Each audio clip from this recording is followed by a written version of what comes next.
आज के वीडियो में हम आपको एक ऐसे वीर सत्यवादी इंसान के बारे में बताने वाले हैं जिसके बारे में जानकर आपके होश उड़ जाएंगे। गौ रक्षा के लिए अपने प्राणों को त्याग दिया। नाग देवता को दिया वचन कि मेरे वापस आते ही मेरे प्राण हर लेना, और नाग देवता ने उनकी जीभ पर ही क्यों डंक मारा। इन सभी बातों को जानने के लिए वीडियो को लास्ट तक जरूर देखना और साथ ही चैनल को सब्सक्राइब कर लेना, क्योंकि हमारे चैनल पर ऐसी ही रहस्यमयी जानकारियां आती रहती हैं। जी हाँ, तो हम बात करने वाले हैं राजस्थान के एक ऐसे लोक देवता के बारे में जिनका इतिहास जानकर आप सोचने पर मजबूर हो जाओगे। तो चलिए वीडियो की शुरुआत करते हैं। यह कहानी है राजस्थान में नागौर जिले के एक छोटे से गांव करनाल में जन्मे वीर तेजाजी महाराज की। लोक देवता तेजाजी का जन्म एक क्षत्रिय घराने में हुआ था। पिताजी ताहड़ जी और माता राम कुमरी के घर माघ शुक्ल 14 विक्रम संवत 1130 में हुआ माना जाता है। उनके पिता गांव के मुखिया थे। यह कथा है कि तेजाजी का विवाह बचपन में ही पनेर गांव में रायमल जी की पुत्री पेमल के साथ हो गया था, किंतु शादी के कुछ ही समय बाद उनके पिता और पेमल के मामा में कहासुनी हो गई और तलवार चल गई, जिसमें पेमल के मामा की मौत हो गई। इस कारण उनके विवाह की बात को उन्हें बताया नहीं गया था। एक बार तेजाजी को उनकी भाभी ने तानों के रूप में यह बात उनसे कह दी।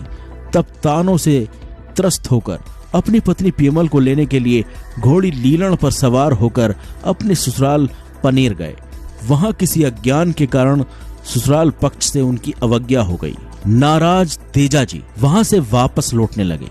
तब उनकी भेंट पेमल की सहेली लाछा गुजरी से हो गई और संयोगवश उसी दिन लाछा गुजरी की गाय मेहर के मीणा चुरा ले गए। लाछा की प्रार्थना पर वचनबद्ध होकर तेजाजी अपनी लीलण घोड़ी पर सवार होकर गौ माता की रक्षा के लिए मीणा से गाय छुड़ाने को निकल गए।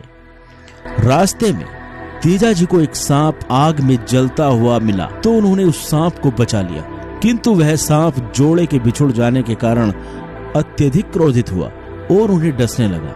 इस पर तेजाजी ने कहा, हे नागदेव, मैं किसी को वचन देकर आया हूँ। गौ रक्षा का सवाल है और मैं आपको वचन देता हूँ कि मैं गाय छुड़ाकर आ जाऊंगा और उसके बाद आप मुझे डस लेना।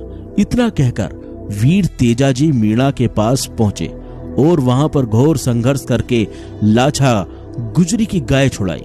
उसके बाद वचनबद्ध होने के कारण नागदेव के बिल पर पहुंच गए और कहा, हे नागदेव, मैंने अपना वचन पूरा किया, अब आप मुझे डस लीजिए। मगर तेजाजी का पूरा शरीर मीणा के साथ लड़ाई में पूरा लहूलुहान हो चुका था। तो इस पर नागदेव ने कहा, मैं तुम्हें कहां डंक मारूं, तुम्हारे पूरे शरीर पर खून लगा है। तो तेजाजी ने कहा, जिस हाथ से मैं भाला पकड़ता हूं वह हथेली पर जख्म नहीं, और जिस जीभ से मैंने आपको वचन दिया है वहां पर भी कोई जख्म नहीं है। नागदेव जी ने तेजाजी की जीभ पर डंक मारा और तेजाजी वीर गति को प्राप्त हो गए, और साथ ही तेजाजी को वरदान दिया कि तुम लोक देवता के रूप में पूजे जाओगे और किसी भी जहरीले जीव का काटा हुआ तुम्हारे दरबार पर आते ही ठीक हो जाएगा। दोस्तों, राजस्थान के गांव सुरसुरा में तेजाजी का भव्य मंदिर बना हुआ है और सर्पों के काटे जाने पर लोग वहां पर जाते हैं और ठीक हो जाते हैं। तो दोस्तों, यह थी वीर तेजाजी महाराज की कहानी कि आखिरकार नागदेव ने तेजाजी की जीभ पर ही क्यों डंक मारा। तो दोस्तों, कल फिर मिलेंगे एक ऐसी ही नई वीडियो के साथ। धन्यवाद।